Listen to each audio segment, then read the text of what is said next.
കഥയല്ലിത് ജീവിതം. നമസ്കാരം. കഥയല്ലത് ജീവിതത്തിലേക്ക് എല്ലാവർക്കും സ്വാഗതം. അമൃത ടിവിയും കേരള സ്റ്റേറ്റ് ലീഗൽ സർവീസസ് അതോറിറ്റിയും ഒന്നിക്കുന്ന ഈ പരിപാടിയിൽ ഇന്ന് നമുക്ക് നിയമസഹായം നൽകുവാൻ ഇവിടെ എത്തിച്ചേർന്നിട്ടുള്ള KELSA panel members, judicial member ബഹുമാന്യ judge Shri Sachidanandan, advocate member Shri Suresh Babu, സാമൂഹ്യ പ്രവർത്തക ശ്രീമതി സ്മിത സതീഷ്. എല്ലാവർക്കും സ്വാഗതം. കഥയല്ലിത് ജീവിതം. സത്യമാണ് മാഡം ഞാൻ ഈ പറയുന്നത്. അറിയില്ല എന്ന് പറയുന്നത് എന്റെ വീട് എവരെ വീടും മൂന്നാമത്തെ വീടാണ്. അവിടെ എന്ത് സംഭവം ഉണ്ടെങ്കിലും എനിക്കും അറിയാം, നമ്മളെ വീട്ടിലുണ്ടാവുന്ന സംഭവം അവർക്കും അറിയാം. ഞാൻ പോയിരുന്നു കൊച്ചിനെ നോക്കി, അപ്പൊ ഇവരറിഞ്ഞില്ല. എനിക്കൊരു ചെറിയ മുറുക്കാൻകടയുണ്ട്. മുറുക്കാൻകട പൂട്ടിയ ഉടനെ ആൾക്കാർ ചോദിക്കും എന്ത് എവിടെ പോയെന്ന്. അപ്പൊ ഇവരറിഞ്ഞില്ല എന്ന് പറയുന്നത് കള്ളമാണോ? ഞാൻ ഇവരെ അങ്ങനെയല്ല അവര് പറഞ്ഞു. മുറുക്കാൻകട പൂട്ടിക്കഴിഞ്ഞാൽ അവിടെയുള്ളവരെല്ലാവരും ചോദിക്കും. അപ്പൊ ഇതെന്തെങ്കിലും ഇതുകൊണ്ടാണ് ഇങ്ങനെ ഓപ്പറേഷൻ. അപ്പൊ നിങ്ങളോട് വന്ന് അറിയില്ല.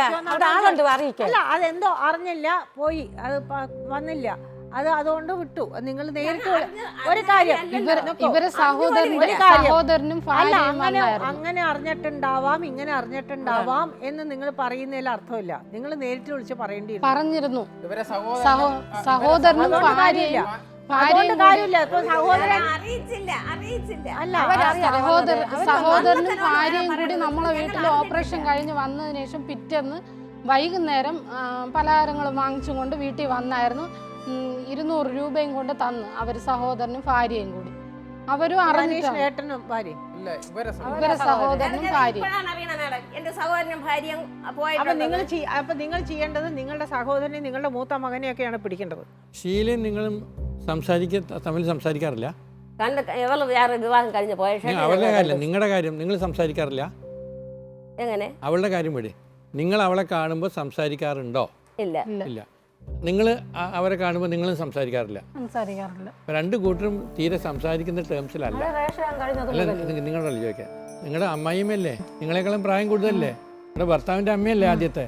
അപ്പൊ നിങ്ങൾക്ക് അവരോട് സംസാരിക്കണതിന് എന്താ സംസാരിക്കണ നല്ല ആഗ്രഹമുണ്ട്. സംസാരിക്കുമ്പോൾ അവരെ പ്രതികരണം എന്തോ ആയിക്കോട്ടെ, അവരെന്തോ പറഞ്ഞോട്ടെ. സംസാരിക്കാതെ എങ്ങനെയാണ് മാഡം പ്രതികരിക്കുന്നത്? ഒരാൾ സംസാരിക്കാതെ എനിക്ക് പ്രതികരിക്കാൻ പറ്റുമോ? അല്ല, ഇവരോട് ഞാൻ ആദ്യമേ ഒരു ചോദ്യം ചോദിച്ചു.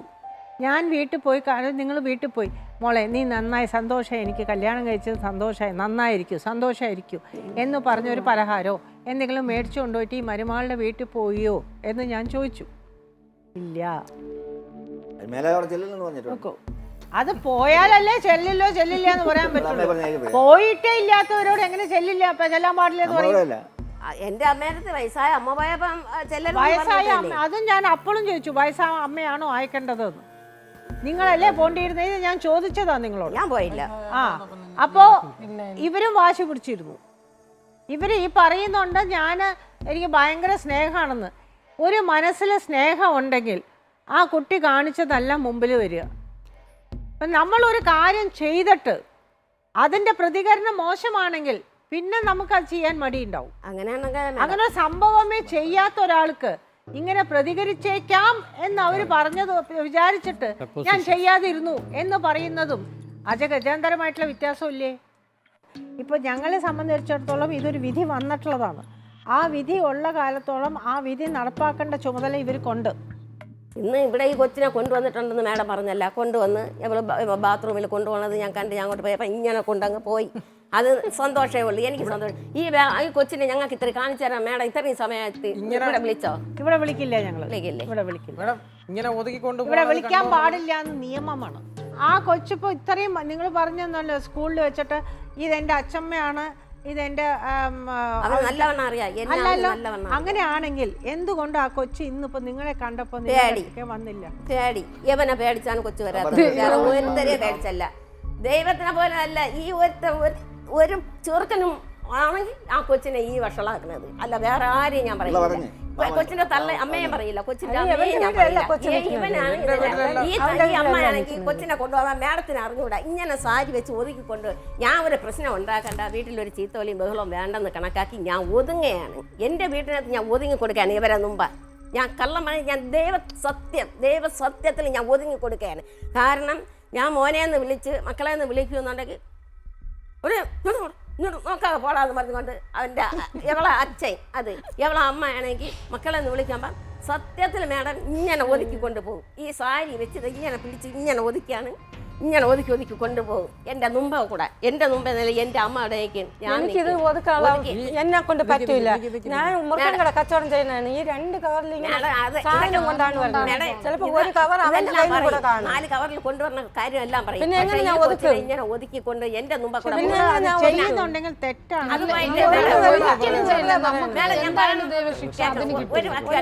ഇവനെ കൊണ്ടുപോയാ ബൈക്കിൽ വിട്ടൊരു കൊണ്ടുപോക്ക്, അവളെ ഭർത്താവ് കൊണ്ടുപോയാ ഈ കൊച്ചിനെ ഞാൻ വിളിക്കണം എടുക്കണമെന്ന് പറയുന്നത് ഇവളെ വീട്ടിനിടെ കൂടെ പോകുമ്പോൾ വിളിക്കണില്ല എന്ന് പറയും. ഞാൻ അങ്ങോട്ടും ഇങ്ങോട്ടും ഒന്നും നോക്കാൻ പോകുന്നില്ല. ഞാൻ നേരെ അഥവാ കണ്ട് ഞാൻ മക്കളെന്ന് വിളിച്ച അന്ന് അവിടെ വല്ലതും പറയും. ഒരു കാര്യം അങ്ങനെ പറയണ നല്ലവണ്ണം എനിക്കറിയാം. ഇഷ്ടം പോലെ എന്നെ പറയും, വിളിച്ചു മിണ്ടുമല്ല, ഇഷ്ടം പോലെ പറയും. അങ്ങേരോട് ചോദിക്കണം, അങ്ങേരെല്ലാം വിളിച്ചു മിണ്ടും. അങ്ങേര് പോകുമ്പോൾ മോനെന്ന് ഒരു വിളിക്കുകയും ചെയ്യും, അവൻ തിരിഞ്ഞു നോക്കുകയും ചെയ്യും. അവൻ നേരെ ഈ വാതിലിൻ്റെ അടുത്ത് വന്ന് തിരിഞ്ഞു നോക്കൂല, കുറച്ച് മുകളിൽ പോയിട്ട് തിരിഞ്ഞു നോക്കിയിട്ട് തന്നെ അവൻ പോവുള്ളൂ. അങ്ങേര് അങ്ങോട്ടോ ഇങ്ങോട്ടോ പോയാൽ മോനെന്ന് വിളിക്കും, അതുപോലെ അവർ വിളിക്കൂല. അവരാണ് ഈ പറയുന്നത്. ഞാൻ പേടിച്ച് തന്നെ വിളിക്കാത്തത്. എനിക്ക് ലഹളയ്ക്കും വയ്യ, ഒന്നാമത് വഴക്കിന് ലഹളയ്ക്കും വയ്യ മാഡം. അവര് വെള്ളം അടിച്ചുകൊണ്ട് വീട് കയറി ലഹളയ്ക്കും അടിക്കാനും പറഞ്ഞ പാർട്ടിയാണ്. എന്റെ വീട്ടിൽ അടിക്കാനും വിളിക്കാനും ചീത്ത വിളിക്കാനും ബഹളത്തിന് പോകാൻ എന്റെ വീട്ടിൽ ആളില്ല. വെള്ളം അടിച്ചാണ് ഒരാൾ മരിച്ചത്. ഇതിനെക്കാളും വെള്ളാടിയാണ്. ഇവരാണെങ്കിൽ ആ ഇളയ മരുമോക്കാണെങ്കിൽ സ്വസ്ഥമായിട്ട് അവിടെ ജീവിക്കാൻ സമ്മതിക്കാതെ അവർ വാടക വീട്ടിലാണ് താമസിക്കുന്നത്. ഏതായാലും ഇവിടെ ഒരു കോടതി വിധിയുണ്ട്. ആ കോടതി വിധി നിങ്ങൾ നടപ്പാക്കിയേ പറ്റൂ. അത് ഈ കോടതിയിൽ ഒരു കാര്യം ഞാൻ പറയാം, നിങ്ങൾ 3 പേരും മനസ്സിലാക്കണം. 7 വയസ്സായിട്ടുള്ള ഒരു കുട്ടിയെ കോടതി കേട്ടേണ്ട പ്രായമല്ല. നിങ്ങളുടെ എല്ലാവരുടെയും ചുമതലകൾ ഒരുപാട് കൂടുതലാണ്. നിങ്ങളുടെ സ്വാർത്ഥ ചിന്തകൾക്ക് വേണ്ടിയിട്ട് അടിപിടി നിങ്ങൾ കൂടുമ്പോൾ അതിൽ കഷ്ടപ്പെടുന്നത് നിങ്ങളുടെ പേരക്കുട്ടിയും നിങ്ങളുടെ മകനുമാണ്. അത് നിങ്ങൾ എല്ലാവരും മനസ്സിലാക്കണം. അപ്പോൾ അതുകൊണ്ട് ഈ കോടതി വിധി ആ മകനെ പറഞ്ഞ് മനസ്സിലാക്കി കൊടുത്തപ്പോൾ ആ അച്ഛമ്മയാണെന്ന് പറയണമെന്നാണല്ലോ ഇവർ പറയണത്. എൻ്റെ അച്ഛമ്മയാണ് ഇന്ന സ്ഥലത്താണ് താമസിച്ചതെന്ന് സ്കൂൾ അതോറിറ്റീസിനോട് പറഞ്ഞു എന്നാണ് ഇവർ പറയുന്നത്. അത് സത്യമാണെങ്കിൽ ആ കുട്ടിക്ക് ഇതറിയാം, ഇത് അച്ഛമ്മയാണെന്ന് അല്ലേ? അപ്പോൾ അങ്ങനെ ആകുമ്പോൾ അത് പറഞ്ഞ് മനസ്സിലാക്കി ആ കുട്ടീനെ വിടേണ്ടത് നിങ്ങളുടെ ചുമതലയാണ്. ആ കുട്ടി പോകുന്നില്ല എന്ന് പറഞ്ഞിട്ട് നിങ്ങൾക്ക് ഈസി ആയിട്ട് കൈയൊഴിയാൻ പറ്റില്ല ഷീന. അത് ആ കുട്ടിയെ പ്രശ്നമാക്കും. നാളെ നിങ്ങൾക്ക് ആ മകനെ മൊത്തമായിട്ട് നഷ്ടപ്പെടും. ഈ ഒരു ചുറ്റുപാടിനെ നന്നാക്കി എടുക്കേണ്ടത് 100% 100% നിങ്ങളുടെ കയ്യിലിരിക്കുന്നു. ആ കുട്ടി നന്നാവുന്നതും നല്ല കുട്ടിയായിട്ട് വളരേണ്ടതും ഇല്ലെങ്കിൽ ആ കുട്ടി മാനസികാവസ്ഥയിൽ പ്രശ്നപ്പെടുന്നതും എല്ലാം നിങ്ങൾ മാത്രം കാരണക്കാരിയാവും. അത് ആലോചിച്ച് വേണം. കോടതി വിധി എന്നല്ല, അല്ലാതെ തന്നെ നിങ്ങൾ ചെയ്യേണ്ടതാണ്. അത് വളരെ ആലോചിച്ച് ചെയ്യേണ്ട കാര്യങ്ങളാണ്. നിങ്ങൾക്കത് ചെയ്യാൻ നിങ്ങൾക്കതിന് അറിയില്ല എന്നുണ്ടെങ്കിൽ പഠിപ്പിച്ച ഇതുപോലത്തെ കൗൺസിലേഴ്സും സൈക്കോളജിസ്റ്റുകളും ഇഷ്ടം പോലെ ഇന്ന് നമ്മളുടെ നാട്ടിലുണ്ട്. ഈ കുട്ടിയെ എങ്ങനെ കൈകാര്യം ചെയ്യണം എന്നുള്ളത് നിങ്ങൾ മനസ്സിലാക്കിയെടുക്കണം. നിങ്ങളെന്താ മനസ്സിലാക്കണ്ടേ? എൻ്റെ മകൻ്റെ കുട്ടിയാണ്, നീ എൻ്റെ മകൻ്റെ കുട്ടിയാണെന്നും പറഞ്ഞ് സ്വന്തം കൊണ്ടാടുകയല്ല വേണ്ടത്. അവർ ജീവിക്കാൻ അനുവദിക്കുക. ആ അച്ഛനെ സ്നേഹിക്കാൻ നിങ്ങളും പഠിപ്പിക്കണം. അങ്ങനെയാണ് ഒരു സ്നേഹമുള്ള ഒരു മുത്തശ്ശനോ മുത്തശ്ശിയും ചെയ്യേണ്ടത്. ശരിക്കും നിങ്ങൾക്ക് ആ മകനോട് സ്നേഹമുണ്ടായിരുന്നെങ്കിൽ, നിങ്ങളുടെ പേരക്കുട്ടിയോട് സ്നേഹമുണ്ടെങ്കിൽ ആ കുട്ടീനെ സ്നേഹിക്കാൻ നിങ്ങളുടെ മതത്തിൽ തന്നെ പറയുന്നില്ലേ, സ്നേഹിക്കാനാണ് പഠിക്കേണ്ടതെന്ന്. കുട്ടി പോകുന്നില്ല എന്ന് പറഞ്ഞ് നിങ്ങൾക്ക് കൈയൊഴിയാൻ പാടില്ല ഷീന. ആ കുട്ടിയെ പറഞ്ഞ് മനസ്സിലാക്കി കൊടുത്ത് നല്ല നിലയ്ക്ക് ആ കുട്ടീനെ ഒന്നും വേണ്ട, നിങ്ങളും ഒരു ദിവസം ആ കുട്ടി വരുന്നില്ല, ബാ മോനെ ഞാനും വരാം എന്ന് പറഞ്ഞ് ആ ഏട്ടനോ ഇല്ലെങ്കിൽ അമ്മയോ ആരെങ്കിലും ഒരാൾ ആ കുട്ടി കൂടെ കൂട്ടിക്കൊണ്ടു. കാരണം ഇപ്പോൾ ആ കുട്ടി വളർന്നത് അവിടെ അല്ലാത്തതുകൊണ്ട് പെട്ടെന്ന് നിങ്ങളുടെ അടുത്തേക്ക് വന്നോളണം എന്നില്ല. പക്ഷെ അതിനെ ശരിയാക്കി കൊടുക്കേണ്ടത് മൂത്തവരും പ്രായമായിട്ടുള്ളവരും ചിന്താശക്തി ഉള്ളവരുമാണ് നമ്മൾ പറഞ്ഞ് മനസ്സിലാക്കി കൊടുക്കേണ്ട ആ കുട്ടിക്ക്. ലീഗലായിട്ട് ഇത് വേറൊന്നും നമുക്ക് ചെയ്യാനില്ലല്ലോ സർ? ലീഗലായിട്ടൊന്നും ചെയ്യാനില്ല. ഈ പറഞ്ഞ പോലെ ഈ ശനിയാഴ്ച അവരത് ചെയ്യട്ടെ, കുട്ടീനെ കൊണ്ട് കാണിച്ചു കൊടുക്കട്ടെ. രണ്ട് കൂട്ടരും നല്ല തമ്മിൽ യോജിച്ചുകൊണ്ട് ഒരു മുന്നോട്ട് പോകുക. എന്നാലും ഈ പറഞ്ഞ പോലെ ആ കുട്ടിയുടെ ജീവിതം ഭാസുരമാകും. അല്ലെങ്കിലോ വളരെ ബുദ്ധിമുട്ടാണത് കാര്യം. കാരണം കുട്ടികളുടെ മനസ്സ്, കുട്ടികളുടെ ജീവിതം എന്നൊക്കെ പറയുന്നത് നിങ്ങളുടെ കയ്യിലാണ് കിടക്കുന്നത്, നിങ്ങളുടെ കയ്യിലാണ്. വാസ്തവത്തിൽ ഞാൻ പലപ്പോഴും ആലോചിക്കാറുണ്ട്, ഈ കോടതികളിലൊക്കെ എന്തിനാണ് ഈ കുട്ടികളുടെ കസ്റ്റഡിക്ക് വേണ്ടിയിട്ടൊക്കെ ഇത്രമാത്രം കേസുകൾ വരുന്നത്. ഈ കേസുകൾ വരുന്നതിൻ്റെ ഒരു കാരണം എന്താണെന്ന് വെച്ചാൽ ഈ മാതാപിതാക്കന്മാർ, അച്ഛനമ്മമാർ, അപ്പൂപ്പന്മാർ ഇവർ തമ്മിൽ നടക്കുന്ന ഈഗോ കോൺഫ്ലിക്റ്റാണ്. അതായത് നിങ്ങളുടെ മനസ്സിലൊരു ഈഗോ, ഞാൻ വലുത്, അവർ മോശം, അവർ ഞാൻ വലുത്. ഈ ഈഗോ കോൺഫ്ലിക്റ്റാണ് ഇവരെ ഇങ്ങനെയുള്ള കേസുകളിലേക്ക് കൊണ്ട് എത്തിക്കുന്നത്. ഇപ്പം ഞങ്ങളിപ്പോൾ നിങ്ങളുടെ ഇതൊക്കെ സംസാരമൊക്കെ കേട്ടിട്ട് അനലൈസ് ചെയ്തെന്താണെന്ന് വെച്ചാൽ, ഒരുപക്ഷെ അവരെ സംബന്ധിച്ചിടത്തോളം സ്വന്തം മകൻ മരിച്ചു, ആ ദുഃഖമുണ്ട്. അപ്പോൾ മകൻ്റെ ഭാര്യ വേറെ കല്യാണം കഴിക്കുമ്പോൾ അവർക്ക് ഉണ്ടാകുന്ന മാനസികമായിട്ടുള്ള ഒരു സംഘർഷം. ഇവരെ സംബന്ധിച്ച് പറയുകയാണെങ്കിൽ ഭർത്താവ് മരിച്ചു, കുട്ടിയുണ്ട്, ഒരു സുരക്ഷിതത്വമില്ലായ്മ. നിങ്ങളുടെ കൂടെ നിന്ന് കഴിഞ്ഞാൽ ജീവിതം മുന്നോട്ട് കൊണ്ടുപോകാൻ, ഭംഗിയായിട്ട് കൊണ്ടുപോകാൻ കഴിയുമോ എന്നുള്ളത് അവരുടെ മനസ്സിൽ വളരെ വളരെ സ്പന്ദനങ്ങൾ ഉണ്ടാക്കിയിട്ടുണ്ട്. അപ്പോൾ അവർ വിചാരിച്ചു എന്നാൽ ഒരു കല്യാണം കഴിക്കാം. അങ്ങനെയാണ് ആ കല്യാണത്തിലേക്കും പോയിട്ടുള്ളത്.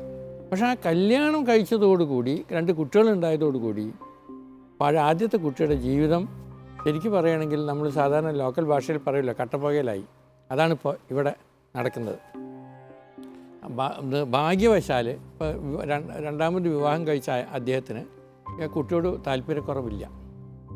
ഇനി താല്പര്യക്കുറവ് നിങ്ങളായിട്ട് ഉണ്ടാക്കരുത്, രണ്ട് കൂട്ടരായിട്ട്.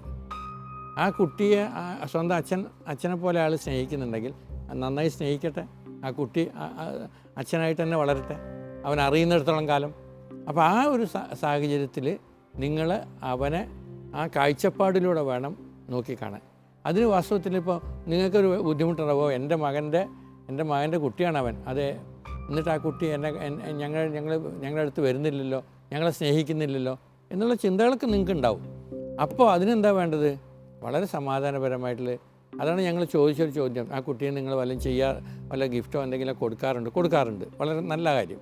അപ്പോൾ പക്ഷേ ഈ പറഞ്ഞ പോലെ കുത്തുവാക്കുകളൊന്നും ഉപയോഗിക്കാതെ അവരുമായിട്ട് സ്നേഹത്തിൽ, അവരുമായിട്ടൊക്കെ നല്ല സ്നേഹത്തിൽ മുന്നോട്ട് പോയി ആ കുട്ടിയുടെ ജീവിതമാണ് the paramount consideration is the welfare of that child. അതാണ് നമ്മൾ സാധാരണ നിയമത്തിൽ പറയാറുള്ളത്. ഇനി ബാക്കിയുള്ളതൊക്കെ നിങ്ങളുടെ കയ്യിലാണ്. ഈശ്വരൻ നിങ്ങളെ അനുഗ്രഹിക്കട്ടെ, ആ കുട്ടിയുടെ ജീവിതം സുന്ദരമാകട്ടെ എന്ന് പ്രാർത്ഥിക്കുന്നു. നമസ്കാരം. ഒരു ആൺകുട്ടിയെ സംബന്ധിച്ചിടത്തോളം ഒരു നിയന്ത്രണത്തിനൊരു പിതാവുള്ളത് നല്ലത് തന്നെയാണ്. അപ്പോൾ ഒരു അമ്മമ്മ എന്ന നിലയിൽ അതിന് നമ്മൾ പ്രോത്സാഹിപ്പിക്കുക. അതിനോടൊപ്പം നിങ്ങൾ ആ കുട്ടിയെ അമ്മമ്മയെ കാണാൻ അനുവദിക്കുക. ആ മീഡിയേഷനിൽ എഴുതി വെച്ച കാര്യങ്ങൾ നല്ല കാര്യമാണ്, അത് പാലിക്കേണ്ടത് തന്നെയാണ്.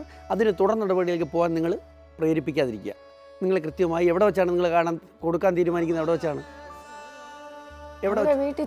വീട്ടിൽ ചെന്ന് വിളിച്ചോണ്ട് പോകാനാണ് പറഞ്ഞിരിക്കുന്നത്. അല്ല, ചിലപ്പോൾ വിളിച്ചോണ്ട് പോയി പറഞ്ഞ പോലെ കുട്ടി പോയിക്കൊള്ളണമെന്നില്ല. അപ്പൊ ഈ പറഞ്ഞ പോലെ അതൊക്കെ നിങ്ങൾ അതാതാ സമയത്തിൽ ചിന്തിച്ച് അതെങ്ങനെ ഇത് ചെയ്യണം എന്നുള്ളത് ആലോചിച്ച് ചെയ്യണം. അത് കുട്ടി പൊയ്ക്കോളും, കുഴപ്പമൊന്നുമില്ല. കുട്ടിക്ക് അതിനുള്ള 8 വയസ്സൊക്കെ ആയി. എവിടെ വെച്ച് കാണും എഴുതിയിട്ടില്ല. അതുകൊണ്ടാണ് ഇവിടെ തീരുമാനിക്കാന്ന് പറയുന്നത്. നമുക്ക് എവിടെ വേണം, ഇവരെ കുടുംബ വീട്ടിൽ കൊണ്ടുവന്നാൽ മതിയോ?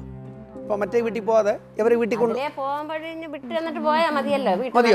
എന്റെ വീട്ടുനടയിൽ വിട്ട് തന്നിട്ട് അല്ലെങ്കിൽ ക്ഷീണ കൊണ്ട് വരട്ടെ. എന്റെ വീട്ടിൽ ക്ഷീണ വരണമെന്ന് എനിക്ക് യാതൊരു ക്ഷീണയ്ക്ക് വേറെ മക്കളും ബാധ്യതകളും ഭർത്താവും ബുദ്ധിമുട്ടൊക്കെ ഉണ്ട്. അതുകൊണ്ട് ആരെങ്കിലും ഇവിടെ ഏൽപ്പിച്ചാൽ പോരെ? ആരെങ്കിലും എത്തിച്ചാൽ അത് അവിടെ കൊണ്ടുവരുമ്പോൾ ചിലപ്പം മാമനായിരിക്കും കൊണ്ടുവരുന്നത്. അവരോട് ഈ തടിയും പിടിക്കുമെന്ന് പറഞ്ഞ് വഴക്കിനൊന്നും പോകാതിരിക്കുക. മനസ്സിലായില്ലേ? അത് നമ്മുടെ കൊച്ചുമോൻ്റെ മാമനാണത്, അവൻ ഇഷ്ടപ്പെട്ട ഒരാളാ. അപ്പോൾ അദ്ദേഹത്തെയും വെറുക്കാതിരിക്കുക, അദ്ദേഹം കൊണ്ടുവന്ന് സ്നേഹത്തോടെ സ്വീകരിക്കുക. ഈ കൊണ്ടുവരുമ്പോൾ കുത്തുവാക്കുകളൊന്നും പറയാതിരിക്കുക. കുട്ടിയെ കൊണ്ടുവന്നാലും കുട്ടിയുടെ സ്നേഹാന്വേഷണങ്ങൾ വേണം നടത്താൻ. അല്ലാതെ അവിടെ എന്ത് നടന്നു, അവിടെ ഇന്നലെ പാർട്ടി ഉണ്ടായിരുന്നോ, സാധാരണ പൊതുവിൽ ഇപ്പോൾ കാണുന്നതാണ്. അപ്പോൾ ഈ വഴക്കുകൾ, ഈ മീഡിയേഷനിലെടുത്ത തീരുമാനം നിങ്ങൾ നടപ്പാക്കുമെന്നുള്ള വിശ്വാസത്തോടു കൂടി ഈ മീഡിയേഷനിൽ പോയതിലും ലീഗൽ സർവീസ് അതോറിറ്റിയിൽ സഹകരിച്ചതിലും ഒക്കെ ഉള്ള ലീഗൽ സർവീസ് അതോറിറ്റിയുടെ നന്ദിയും നിങ്ങളെ രണ്ടുപേരെയും അറിയിക്കുകയാണ്. സാധാരണ പലപ്പോഴും സ്നേഹിക്കാൻ ആളില്ലാത്ത പ്രശ്നമാണ് ഉണ്ടാവാറ്. ഇവിടെ ഇപ്പോൾ ഒരാൾ നഷ്ടപ്പെട്ടത് കുട്ടിയുടെ അച്ഛനാണ്, അത് വലിയൊരു നഷ്ടമാണ്. പക്ഷെ അതിന് പകരം സ്നേഹിക്കേണ്ട ആൾക്കാരാണ് നിങ്ങൾ. അവിടെയുണ്ട് അച്ഛമ്മയും അച്ഛനും, ഇവിടെയുണ്ട്. അതുകൂടാതെ എല്ലാവരും ഉണ്ട്. ഈ എല്ലാവരും കൂടിയിട്ട് ആ ചെറിയ കുട്ടിയുടെ മനസ്സിലേക്ക് ഒരുപാട് കാര്യങ്ങളാണ് കൊടുക്കുന്നത്. ആ കുട്ടി ആകെ കൺഫ്യൂഷനാവും. ഇവർ പറയുന്നതാണോ ശരി, നിങ്ങൾ പറയുന്നതാണോ ശരി? അപ്പോൾ എന്താ അവർക്കെന്താ തോന്നുക? അപ്പം ഇവിടെ വന്നിരിക്കുമ്പോൾ അവർക്ക് തന്നെ ആദ്യം സംസാരിക്കാൻ ബുദ്ധിമുട്ടുണ്ടായി. അപ്പോൾ ആ കുട്ടിയുടെ മനസ്സിലേക്ക് ഇങ്ങനെ ഒരുപാട് കാര്യങ്ങൾ കൊടുക്കുമ്പോൾ അത് ആര് പറയുന്നത് ശരി എന്നറിയില്ല. അപ്പോൾ അവരെന്താവും, ഇവർ രണ്ടുപേരെയും ഹാപ്പി ആക്കണം. അപ്പോൾ എന്താ പറയുക, നുണ പറയാൻ പഠിക്കും. നമ്മൾ അവരെ തന്നെ ആദ്യം തന്നെ കളവ് പറയാനുള്ള ഒരു സ്വഭാവത്തിൽ ഉണ്ടാകുന്നൊരു മാറ്റം ഇങ്ങനെയാണ്. കാരണം ഇങ്ങനെ പറഞ്ഞു കഴിഞ്ഞാൽ എന്നെ അച്ഛമ്മയ്ക്ക് ഇഷ്ടവും, അമ്മയുടെ അടുത്ത് പോയി ഇങ്ങനെ പറഞ്ഞു കഴിഞ്ഞാൽ അമ്മയ്ക്കും എന്നെ ഇഷ്ടവും. അപ്പോൾ നമ്മൾ തന്നെ ഇവരെ ഇങ്ങനെ പഠിപ്പിച്ചു കൊടുക്കും. ഏറ്റവും രസമായിട്ട് എനിക്ക് തോന്നിയത് ഷീനയ്ക്ക് എൻ്റെ വീട്ടിലേക്ക് കൊണ്ടുവരാമെന്ന് പറഞ്ഞപ്പോഴേ ഷീന ശരിക്കും പറഞ്ഞാൽ അതൊരു ഭാഗ്യം ചെയ്യണം. വേറൊരു കല്യാണം കഴിച്ച് പോയി ഇങ്ങനെയൊക്കെ വഴക്കുകളൊക്കെ പറഞ്ഞു കിട്ടും ഷീനയ്ക്ക് എൻ്റെ വീട്ടിലേക്ക് കൊണ്ടുവരാം എന്ന് പറയുന്നുണ്ടെങ്കിൽ അവരുടെ ഉള്ളിൽ സ്നേഹമുണ്ട്. ഇവരുടെ ഉള്ളിൽ രണ്ടുപേർക്കും സ്നേഹമുണ്ട്. നിങ്ങൾ തമ്മിലുള്ള ആ ഒരു ഈഗോ ഉണ്ടല്ലോ, അതൊന്ന് മാറ്റിയാൽ മതി. സത്യത്തിൽ തിരിച്ചറിയപ്പെടുക എന്നുള്ളതാണ് ഏറ്റവും വലിയൊരു കാര്യം. ഇപ്പോൾ ഈ വേറെ കല്യാണം കഴിച്ചു പോയാലും എൻ്റെ വീട്ടിലേക്ക് തിരിച്ചു വരാൻ പറയുന്ന ഒരു അമ്മയെ കിട്ടുക എന്നുള്ളതും ഭാഗ്യം തന്നെയാണ്. അപ്പോൾ സ്നേഹം എന്നുള്ളത് കൊടുക്കുക, അത് പറയാനുള്ളൂ. Thank you. നിത്യനിരന്തരമുള്ള നിങ്ങളുടെ ജീവിതത്തിനെ ഞങ്ങൾക്കിവിടെ ഇരുന്ന് വിശകലനം ചെയ്യാനൊന്നും പറ്റില്ല. കാരണം അത് നിങ്ങൾ ജീവിച്ച് നിങ്ങൾ തന്നെ കൈകാര്യം ചെയ്യേണ്ട ഒരു കാര്യമാണ്. പക്ഷേ ഇതൊക്കെയാണ് അടിസ്ഥാനപരമായിട്ടുള്ള നിങ്ങൾ ചിന്തിക്കേണ്ട കാര്യങ്ങൾ എന്ന് ഞങ്ങൾക്ക് പൊതുവേ പറയാൻ പറ്റുന്നല്ലാതെ ഇങ്ങനെ ചെയ്യൂ, ഇന്ന ദിവസം ഇങ്ങനെ ചെയ്യൂ, അന്ന ദിവസം അങ്ങനെ ചെയ്യൂ എന്ന് പറയാൻ നടക്കില്ല. അപ്പോൾ ഇങ്ങനെയൊക്കെയാണ് ജീവിക്കേണ്ടത് എന്ന് പറഞ്ഞു തരാം. അത് പ്രാവർത്തികമാക്കേണ്ടത് നിങ്ങളുടെ കയ്യിലിരിക്കുന്നു കേട്ടോ. എല്ലാവരും ഈ കുടുംബം നല്ല നിലയ്ക്ക് വന്നിട്ട് സന്തോഷമായിട്ട് ജീവിക്കുന്നു എന്ന് വാർത്ത കേൾക്കാൻ വേണ്ടി കാത്തിരുന്നുകൊണ്ട് എല്ലാ നന്മകളും ഈ കുടുംബത്തിന് വരാൻ വേണ്ടി ഞാൻ സർവേശ്വരനോട് പ്രാർത്ഥിച്ചുകൊണ്ട് ഈ എപ്പിസോഡ് ഇവിടെ വെച്ച് നിർത്തുന്നു. നന്ദി, നമസ്കാരം.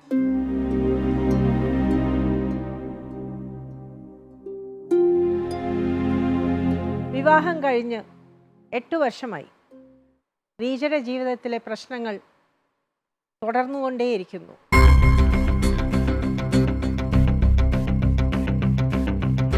അപ്പം നിങ്ങൾക്ക് എപ്പോഴാണ് പ്രശ്നങ്ങൾ തുടങ്ങിയത്? നേരത്തെ വെള്ളമടിയും കാര്യങ്ങളും ഒക്കെയാണ്. അതൊക്കെ കഴിഞ്ഞപ്പുറം എന്നെ ആവശ്യമില്ലാതെ ഞാൻ വീട്ടിൽ നിന്ന സമയത്ത് ഇതുപോലെ ചോറ് തിന്നുകൊണ്ടിരുന്നിട്ട് പിന്നെ കഞ്ഞവെള്ളം എടുത്ത് കുടിക്കാനായിട്ട് ചെന്നപ്പോൾ കാണാം ഈ എച്ചിൽ കൈ വെച്ച് ഒറ്റ അടി എൻ്റെ ചെവുക്കലത്തിന്. പെരുമാറ്റ രീതികൾ എൻ്റെ അമ്മയിലൂടെയുള്ള പെരുമാറ്റം പോലും ശരിയല്ലായിരുന്നു. അതാണ് ഞാൻ എത്രത്തോളം വെറുക്കാനുള്ള കാരണം. നിങ്ങളുടെ അമ്മയോട് മാന്യമായിട്ടല്ല പെരുമാറിയത്.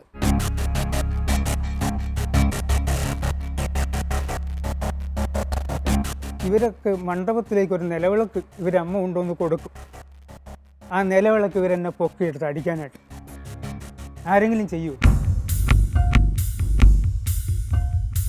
ഇവർ ഈ ഇങ്ങനെ സ്വന്തം ഭർത്താവ് കെട്ടിയ താലി ഇട്ടുകൊണ്ട് വേറൊരുത്തിൻ്റെ കൂടെ ഇറങ്ങി ഇവർ പോയിട്ട് ഇവർ വന്നിരുന്ന് പറയുന്നതിനകത്ത് എന്ത് ന്യായീകരണമാണുള്ളത്? ഈ നാട്ടുകാരുടെ ചോദിച്ചറിയാൻ എന്നെ വീട്ടിലിട്ട് അടിച്ചിട്ടില്ലേ? കൊല്ലത്തിട്ട് അടിച്ചിട്ടില്ലേ എന്നെ നിങ്ങൾ ആൾക്കാർ കൊണ്ടാക്കിയത്? ഞാൻ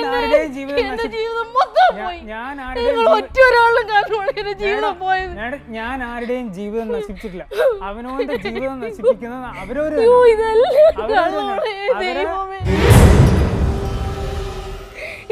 ഇത്രയും കള്ളം പറയുന്നവരും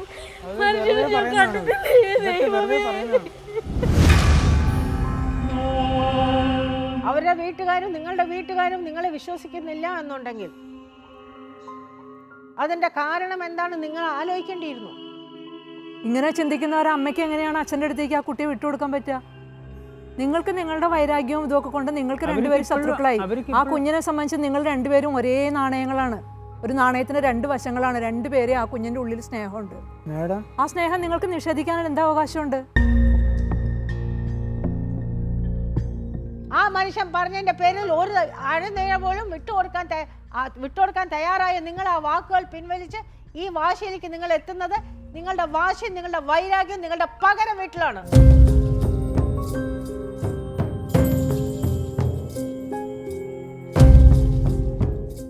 നിങ്ങളുടെ അഭിപ്രായങ്ങളും നിർദ്ദേശങ്ങളും ഞങ്ങളെ എഴുതിയും അറിയിക്കാം. വിലാസം: പ്രൊഡ്യൂസർ, കഥയില്ലത് ജീവിതം, അമൃത TV, ഗാന്ധിനഗർ, വഴുതയ്ക്കാട്, തിരുവനന്തപുരം 14. ഇമെയിൽ: ജീവിതം@amൃtatv.com.